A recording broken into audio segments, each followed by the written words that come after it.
Hello, everybody, and welcome to the latest episode of SEPA Paranormal Chronicles. Today, I'm delighted to be talking to Pat Fitzhugh, who's an author, researcher, paranormal adventurer, and he specialises in the Blair Witch. Pat, welcome. Good evening. Hey, well, thank you, and good evening to you, Lee. How are you doing this evening? Not too bad at all. Thanks very much. I've had a pretty quiet day. What about yourself? Oh, I've had a pretty busy day. Pretty busy for sure, and it's been really hot here in the Middle Tennessee area, so I've just been busy trying to keep cool and do all the other chores. Yeah, I can so relate. It's not too bad. It's been, you guys use Fahrenheit, so it's probably been about 60 to 70 degrees here. But I live in an apartment block. I've got the balcony door open. Fans are going. Yeah, so not too bad, really. So, what we'll do, if you can just start off by giving me a little bit of background about yourself, and then we'll take it from there. Okay, well, I'm from here in Middle Tennessee, and I'm in my 47th year of researching the Bell Witch legend of Middle Tennessee. I've written a couple of books on it. I've done some contributing author work for some other paranormal books, and I also have a book out about ghost stories and weird stories from around the southeastern U.S. But the Bell Witch has always been a pet project. So let's jump straight into it. What got you interested with the Bell Witch?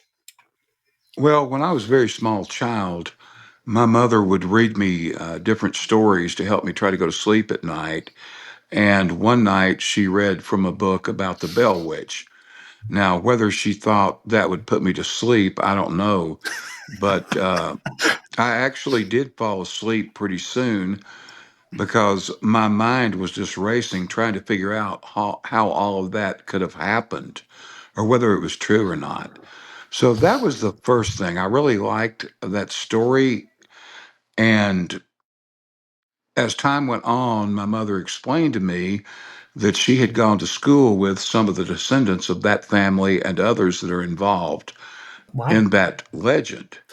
And that shocked me because I figured it probably did not even involve real people, but this involved real people and real places. So my interest just, kind of sprang from there, and I got a hold of some more books about it. I read about it there, and when I was a teenager, I began researching it seriously in terms of trying to find out what that little seed was that was planted at Red River that gave rise to this fascinating and often controversial legend. Yeah, because I've done some research, probably not as much as you, because I've only had a couple of days. But from what I understand, the Bell family of Adams, Tennessee, and it was 1817 to 1821. Is that correct? Yes, sir. It's the Bell family, and at that time, it was called the Red River Settlement. Adams didn't come into existence until somewhere around 1859, but it was the John Right. Bell family of the Red River Settlement. And 1817 to 1821 is the time period most often associated with the legend. right. And what was it that actually kicked this story off? Well, what kicked it off was when the father of the family, John Bell, was out inspecting his cornfield one day and came upon this strange looking animal that he had never seen before. He didn't know what to think of it. He had later described it as having the head of a rabbit and the body of a dog. And he took aim to try to shoot the thing. And when he pointed his gun at it, it vanished into thin air. And there were some other early apparitions, what we would call maybe trickster or shapeshifter entity type apparitions.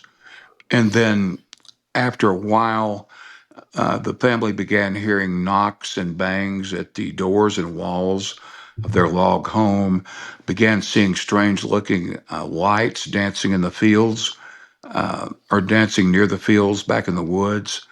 And everything just started from there and became worse over time. And more disturbance types entered the picture as time went on. It was as though this thing fed off of the fear that people had, the collective fear, and just grew from there.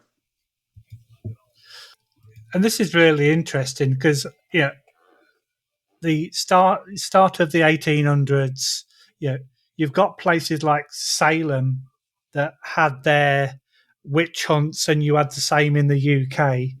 So, why do you think that the Bell Witch became such a big story as what it is now?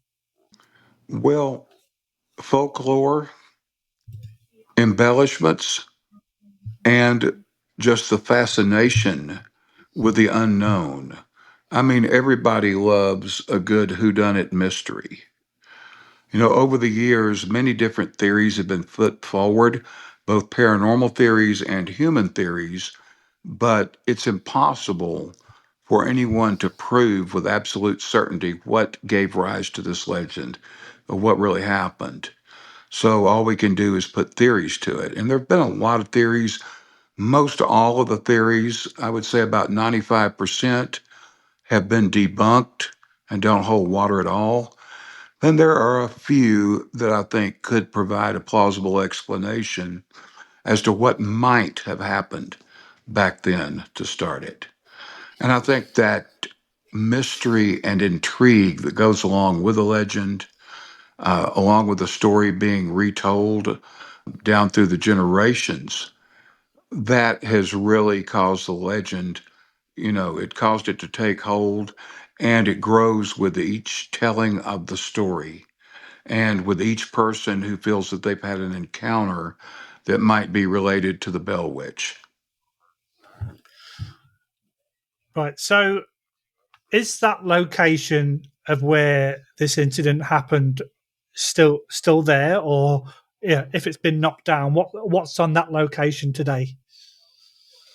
Okay, well, it was a large farm. It was a total of 320 acres at one time, and it has since been subdivided many different ways.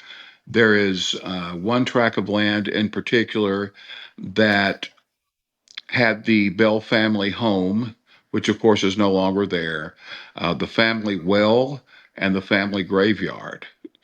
Another large tract of land, about 110 acres, I believe, is the tract of land on the northwest section of the farm where the Bell Witch Cave is.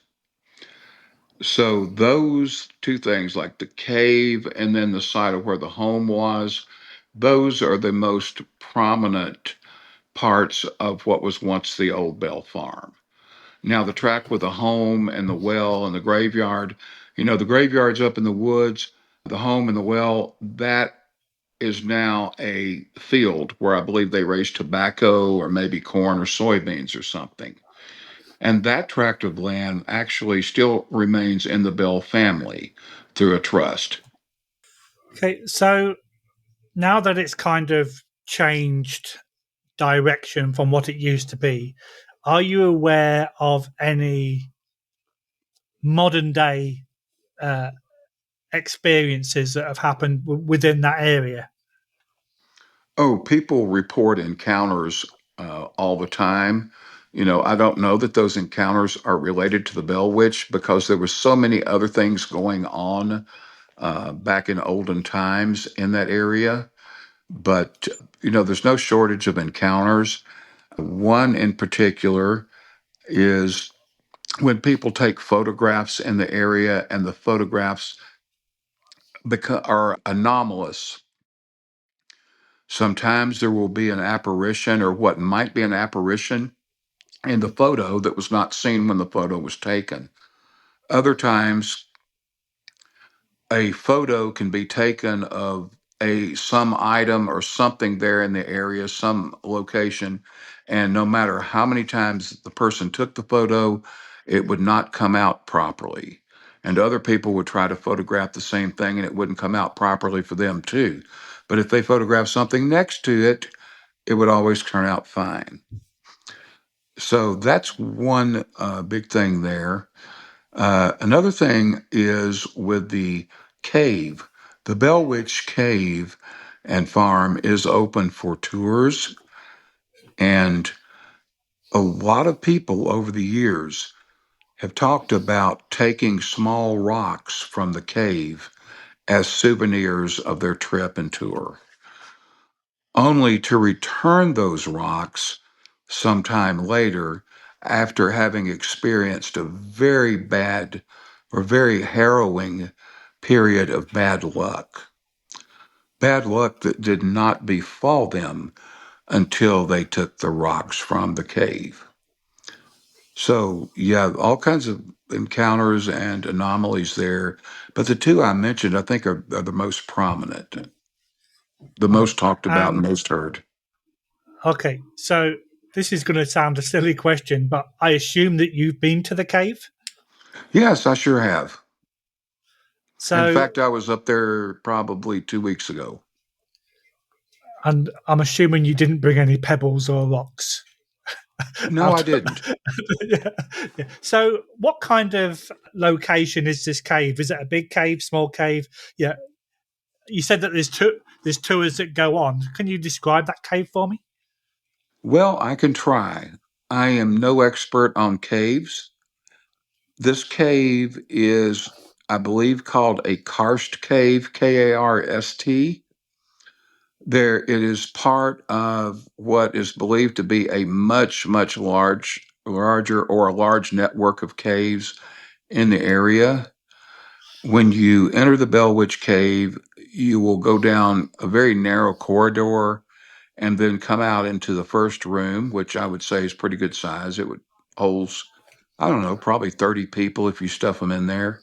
Then you go back down another very narrow corridor, and then you get into what I believe is called the back room, which is about as far as someone can go safely without being, experienced at caving or having a lot of light. And at the end, back of that second room, among the many different really cool rock formations, there's a big formation that looks like the front of an eagle, and they call that Eagle Rock. Okay. The So, cave maintains a certain temperature year round. I think it's could be like 58 to 59 degrees, something like that. And the story has it that the Bells used that cave for storage. What they stored in there, I don't know. Maybe they stored food. I'm not sure, food, drinks, or something, but I've heard that the Bells used it for storage. right. Also, the cave is below what is believed to be a Native American burial ground. Some archaeologists and historical people did verify that. So, yes, there's Native American graves nearby as well. Okay. So, have you experienced anything when you've been visiting there? At the cave, personally, nothing happened to me, but I've been there when things have happened to other people. For example, on one occasion, I was down there taking a tour, and this has been probably 20 years ago, 25 years ago. And one of the people taking the tour, a young guy, probably in his, I guess, his mid 20s or so, saying that somebody or something kept poking him there in the first room of the cave. And then he started, mentioning about he felt this really cold sensation right up against his neck. He didn't know what it was, but it was like a nail or a needle or something very cold trying to pierce the skin on his neck. Well, that was interesting, but I really didn't think much more about it because, when people go into places that are reputedly haunted and other people have had issues, sometimes the power of suggestion comes in, and even a normal or natural feeling could be misinterpreted as an anomaly. So after we finished that tour and got up to the top of the hill up there by the cave, and we were all standing around talking, and the guy kept on and on about it, and he offered to let me touch his neck where he felt that sensation because he said it still felt really cold. And I put my finger on the spot that he guided it to, and sure enough, his neck in that one very tiny spot, no bigger round than the end of my finger, was ice cold. That's crazy. Right. Now, whether that was the Bell Witch, whether it was something of a Native American origin, whether it was something medical, I don't know. But I thought that was very, very eerie. And it made me believe more about the other things he said that happened, where he had heard some whispers in there and felt at one time like something had its hand on his back, like it was just about to push him, but didn't. So that was that encounter there at the cave that I was around. As far as my own encounters, I've been up to Adams a few times over the years where strange things have happened. I've talked about those in books on interviews before. I think one of the most bizarre things was when I was working on a Bell Witch documentary video. This was probably about 1998, 1989. And I had a nice, fancy video camera. At least for those days, it was nice and fancy. Yeah. Had the tape and all the other stuff. And I was going to shoot some background stuff, or what we would call B-roll.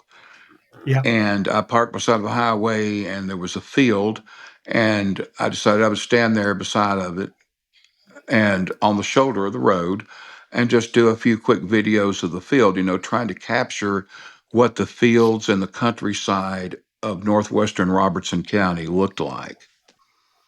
Well, as I got my camera ready to film, I noticed these three little rabbits.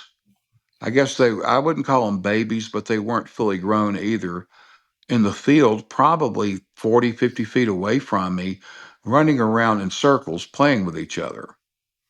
I thought that was kind of cute, so I thought, what the heck? So I hit record on the camera and I began to film them. And they played and played. It was almost as though they knew I had a camera on them, because they played even harder and even came a little closer when I started recording. So then I Could turned off the recorder and made a bunch of noises and acted silly, to scare them away, or get them to move so I could, just shoot my B-roll of the field.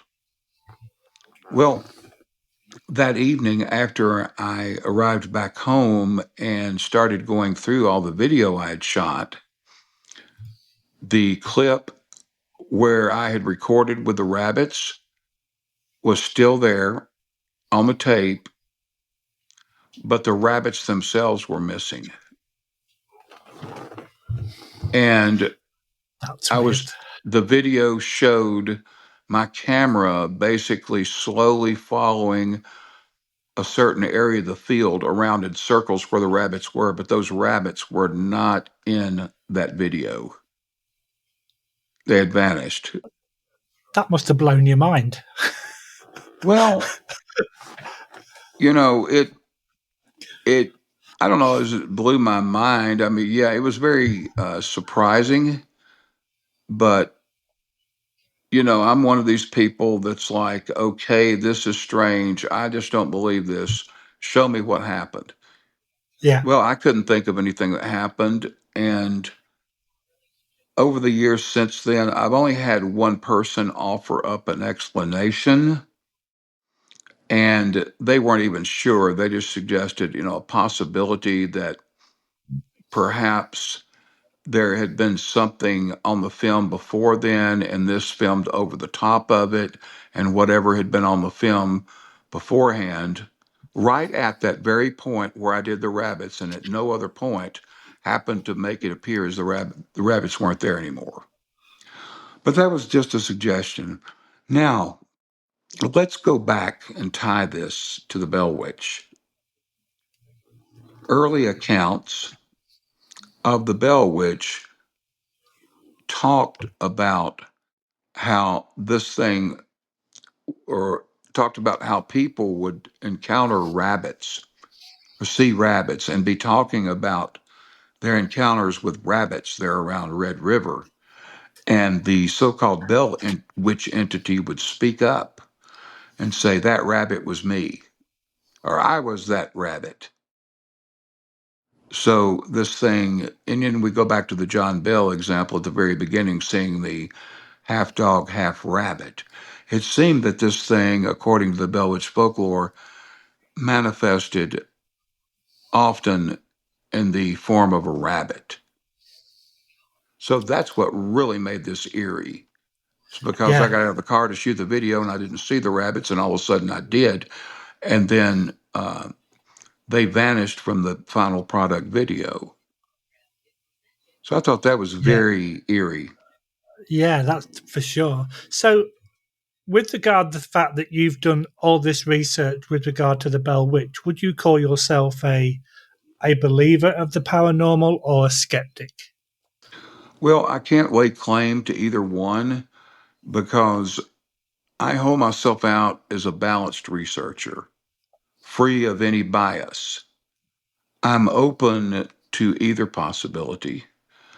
I'm very open to the notion that this was paranormal in origin.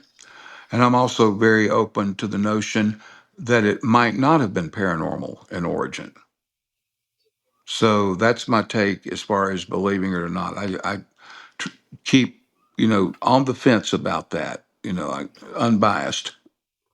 Yeah, and I think that's the right attitude to have, because I call myself a skeptic with an open mind.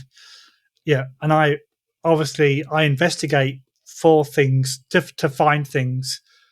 Yeah. Yeah, and hope that they do happen. But if it's not recorded and you don't have the evidence, it's just a personal experience. It's just my word against yours, so to speak. Yeah, you don't have any much to go on. No, exactly. But yeah, I am a researcher, but I also wear another hat, and that is the hat of a storyteller. I travel all around promoting and celebrating the legend of the Bell Witch by giving lecture events and telling all the different Bell Witch stories. And occasionally I will inject some of my research in there to make it more scary. And also, after the events and the Q&A sessions, I share some of my research then. So I wear two hats.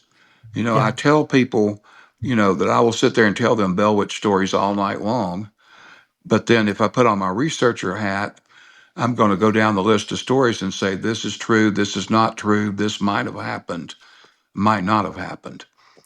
So I wear two hats.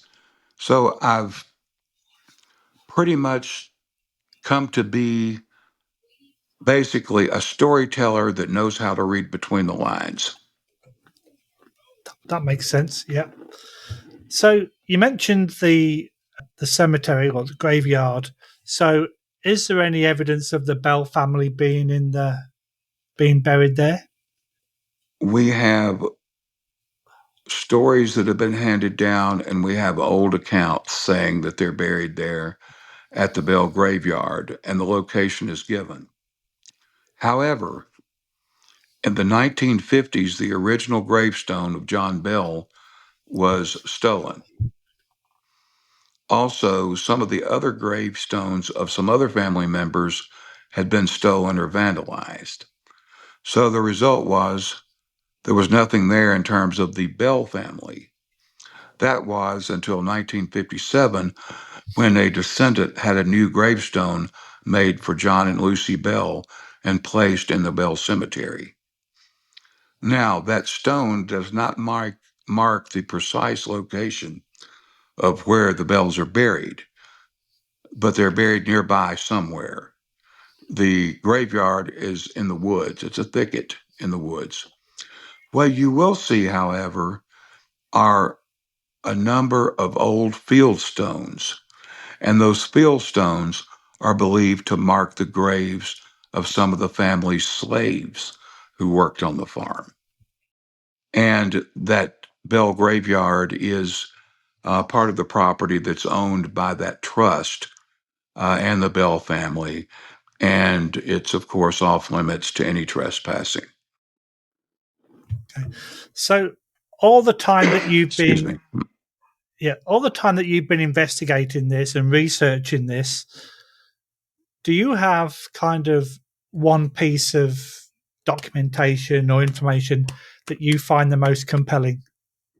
Well, when we say compelling, are you asking, do I have something that proves what everything exactly was, or some ideas to what might have actually happened? Theories. Oh, it's yeah, because obviously with it being so long ago, it's very yeah, and like you said, there's a lot of folklore stories that have now got intertwined. Right. So And let's go. I Yeah, don't think so let's go with the any, latter. anybody's going to find any documentation that says exactly what happened at Red River to cause the Bell Witch legend to come in existence, or at least not prove it. But there are some theories out there. There are, a lot of them that don't make sense that have been debunked. There's some that, could hold water. As for my own, in the past, I've introduced two theories, and one is paranormal and one is human. The paranormal theory, which is very long, probably too long for us to cover here, essentially boils down to certain things being done on or near the Bell farm or throughout the community, which opened up a portal. And the portal, this entity slipped through, or multiple spirits slip through. And that one, because this thing, first of all, exhibited the characteristics of many different paranormal entity types. The theory is that there was one spirit above all the rest that conjured or controlled these other entities and what they would do at different times.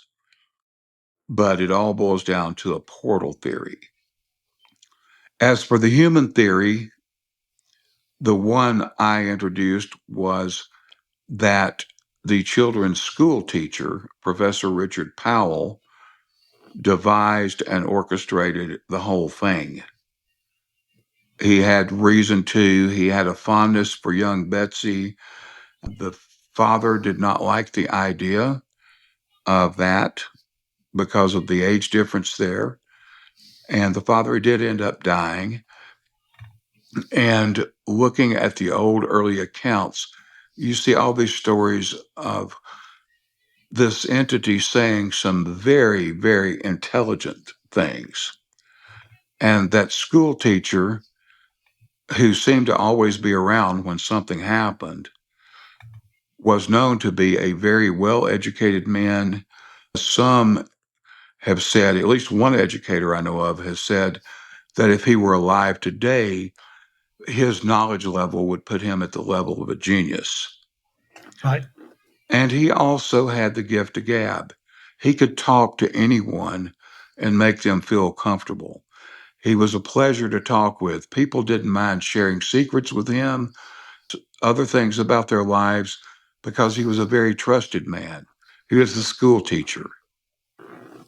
And, that theory is a human theory that, he wanted more than anything in the world to marry Betsy.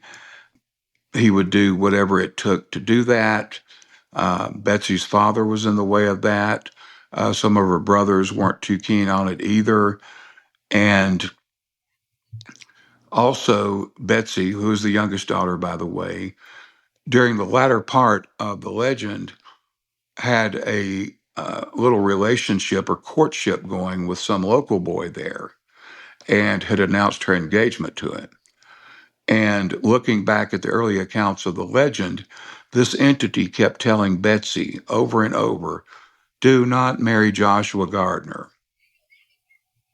Well, if the school teacher had a crush on this little girl, which I definitely would consider inappropriate and pretty creepy. I think it's I think it's pretty fair to assume that he would not want Betsy marrying somebody else. So there's that. And that was the human theory that I put forward. I do stand by both theories. I think both hold a lot of water and either one could very well explain what occurred on the Red River over 200 years ago. And there are other theories. There are other theories out there. There's one I'm working on right now, or that I have completed work on, which I'm unable to share for various reasons. I can't share it right now anyway. Sure. But, that takes a completely different angle to this, where we're no longer categorizing theories as either paranormal or human, but adds a whole new category and a theory. And more on that will come later this year. That sounds interesting. But it would certainly make sense if there's the school teacher, for example, if he's got a soft spot for Betsy, and he doesn't want anybody else involved, it would kind of, in modern day, it would be that manipulation of that individual to turn others, to turn her against others, so that he was the only one that could have her to himself. So that, now we know what we know from today's world. That would make perfect sense, looking at it logically. Yeah, well, another thing to that human theory there, the man's education. He was smart enough to pull it off. Yeah, And I think he had the gift of gab and the social skills to possibly involve a couple other people, possibly. I don't know that he could have done it by himself. yeah, Now, another thing you have to look at, some of these things, there's no way he could have done. But then again, some of those early accounts have been disproven and debunked and all that. And we know they didn't happen and couldn't have happened. For example, the story about the man walking through the woods and encountering a rabbit the size of a human and having a conversation with that rabbit, or that some neighbor was had the had bad feelings for the Bell family and like put a curse on them and started working black magic. That's probably the most bizarre, idiotic theory I've ever heard. And her name was Kate Batts, and that one was debunked uh, almost 25 years ago. right. So, there's a lot of things in the Bell Witch story that no one could have been behind or done. But the Now, core part of it, or the main driver to the whole legend, could have been pulled off by one or more people, well, two or more people, especially if one of those people had the education and social skills that Professor Powell possessed. 100%. So the when you sort of like you Google the Bell Witch, it also comes out with the Blair Witch. So is the Blair Witch based on the Bell Witch, or is it just because it sounds similar, or very similar spelling, that the two stories have now got joined for no apparent reason? No, it's not based on the Bell Witch at all. Where that got started, if I remember correctly, there was a precursor to the Blair Witch Project movie. I think it was a documentary video or something called The Curse of the Blair Witch. And in that, somebody made reference to the Bell Witch. Well, then the Blair Witch came out. So everybody started looking for the Blair Witch on the internet. Instead, they found Bell Witch. And at the time, there was only one website on the internet that was fully devoted, page after page, to the Bell Witch legend and researching it. And that was my site, www.bellwitch.org, which is Yeah, still around and in full swing today. So the Blair Witch came out. I received a lot of emails people asking, okay, the Bell Witch, the Blair Witch, is it the same thing? Did the Bell Witch inspire the Blair Witch? And then a lot of emails to the effect of, man, you need to take down this Bell Witch website because all you're doing is stealing the Blair Witch. And, I'm responding, you bumbling idiot. The Bell Witch has been around for almost 200 years. I did not steal the Bell Witch from your silly Blair Witch. Yeah, it was crazy. That was stupid. But yeah, and of course then you had the ones come back and say, "Well, you need to be more humble." And good Lord, I try to be humble, but and I think I am. A lot of people have said I'm very humble, but there is this certain personality type where they have a very low tolerance for, let's say, misinformation, people being uninformed, and things like that. And, sometimes it can really, really tick me off. Somebody accuse me of something, they don't even know what the heck they're talking about. But, on the other hand, it doesn't surprise me because anyone who is an author and a researcher, especially on something controversial, which would mean anything paranormal and like the Bell Witch, they're going to have all kinds of people accusing them of everything under the sun and calling them every name in the book. I knew that when I got into it, and I didn't have any problem with it. That's just part of it. Yeah. It comes with it. Oh, for sure. So we are coming towards the end, but have you encountered any resistance or, apart from what you've just said, negative reactions to your stories about the Blair Witch? Okay, the Blair Witch or the Bell Witch? Sorry, the Bell Witch. Oh, Sorry. See, okay. getting Yeah, confused now. don't get me started on the Blair Witch. Yeah, on the Bell Witch. Sorry. Yeah, because the Blair Witch, I left the theater and kept asking the person, "Where's the freaking witch? Where is it? I just saw a bunch of kids running through the woods screaming. I mean, how? Yeah, What is that?" I've never watched it. Okay, So. reactions. Yeah, any resistance or negative reactions to your writing on the Bell Witch? Absolutely, all the time, and that's just part of it. When you're writing, first of all, when you've been researching something for almost 50 years and writing about it, promoting it, celebrating it, and at the same time digging deeper and deeper into the research and publishing your findings, and it's something controversial like the Bell Witch, you're going to have a lot of people who are going to be your followers. They're going to love your work. But you're also going to have a lot of naysayers, people who just don't care for what you're doing. You know, like, for example, sometimes things like that. Well, most of the time, let me just put it this way and put it bluntly. Some of the worst things and most outlandish accusations and misjudgments I've ever heard, most all of those that are real severe, come from competitors. Think of Wendy's talking nasty about McDonald's or Right. Yeah. Coca Cola talking nasty about Pepsi. They're invalid complaints and whatever you want to call them. They're invalid because of the source. The source has a vested interest into trying to tear down everybody else but themselves in an attempt to make themselves look better. So if I get some email that's really severe or hear some kind of really bizarre rumor, I say, well, I wonder when he's going to be coming out with his Bell Witch book.